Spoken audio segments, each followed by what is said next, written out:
cold silence of mediocrity to disperse expansive, game-changing marketing wisdom. This is the Jeff Payne Show. Reaching for a higher place than we can reach alone. Get up, get in, it's time to win. This is a Jeff Payne Show.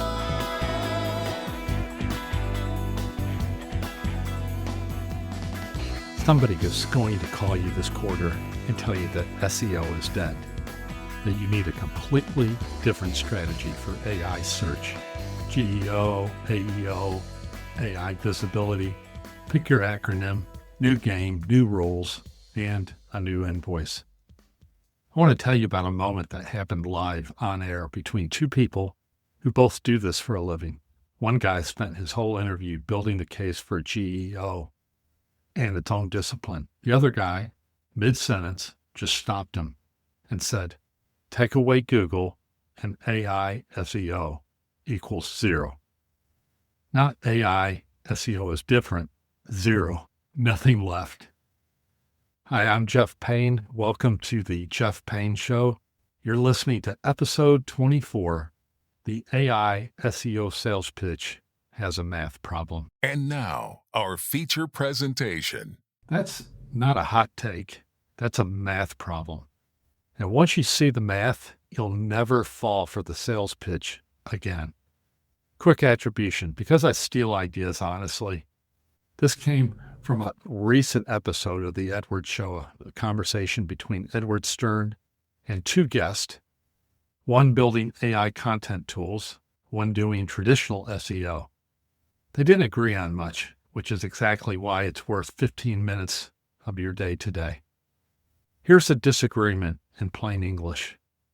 Camp 1 says ChatGPT and its cousins are dynamic, personal, and conversational.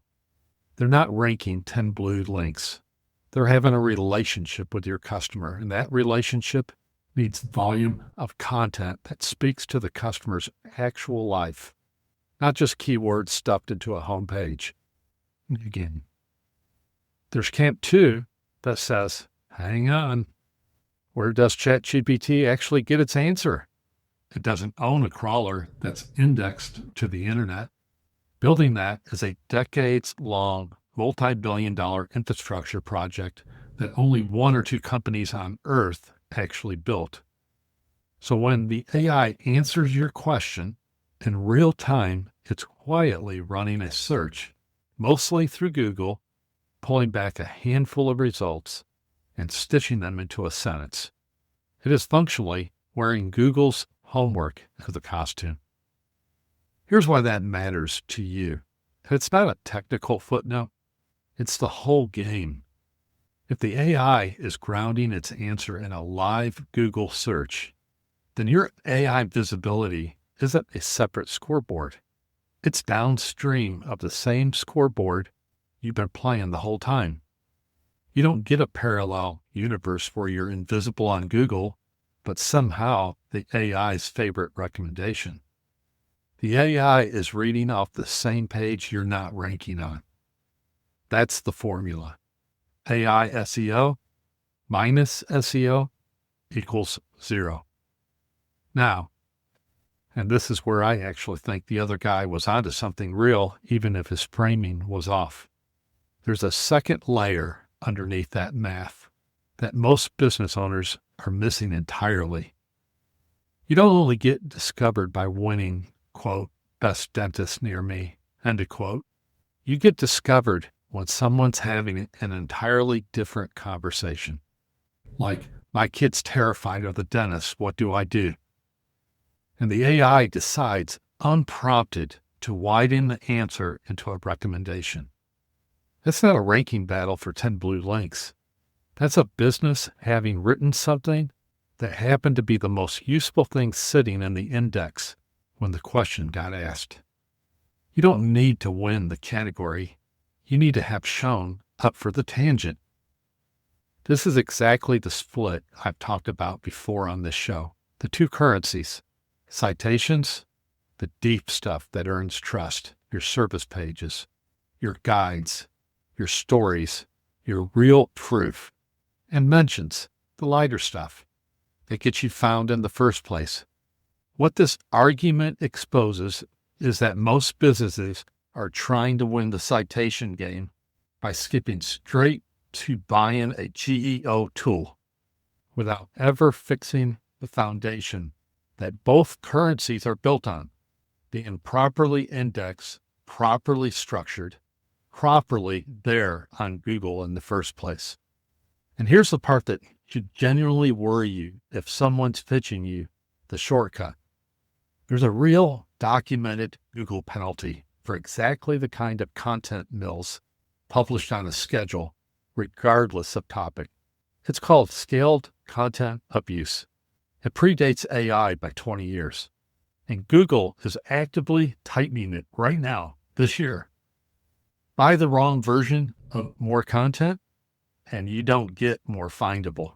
You get removed from the index entirely. So here's what I'd actually do with this starting now. First, stop asking, what's my AI strategy? Ask, where am I still invisible on Google?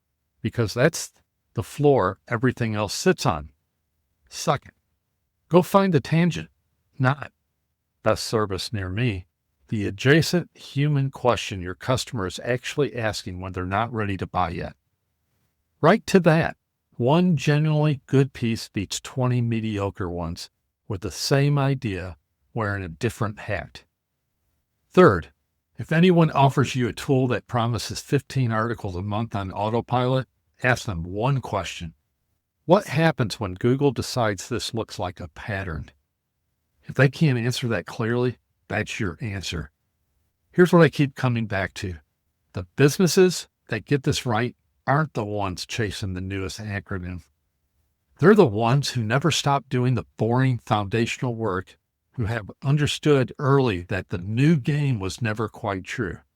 It was the same game, with a very good new player sitting at the table, reading everyone else's cards. So ask yourself this week, are you actually building the foundation, or are you just buying a new coat of paint and calling it a strategy? Hey, thanks for listening. I will see you next time. Thank you for listening to The Jeff Payne Show. Find the complete archives of all episodes at jeffpayne.net or subscribe for free at Apple Podcasts and never miss an episode. This program is copyrighted by Jeff Payne Incorporated. All rights reserved. Each week we bring you a message of inspiration and hope, remembering that true hope is available to all through Jesus Christ.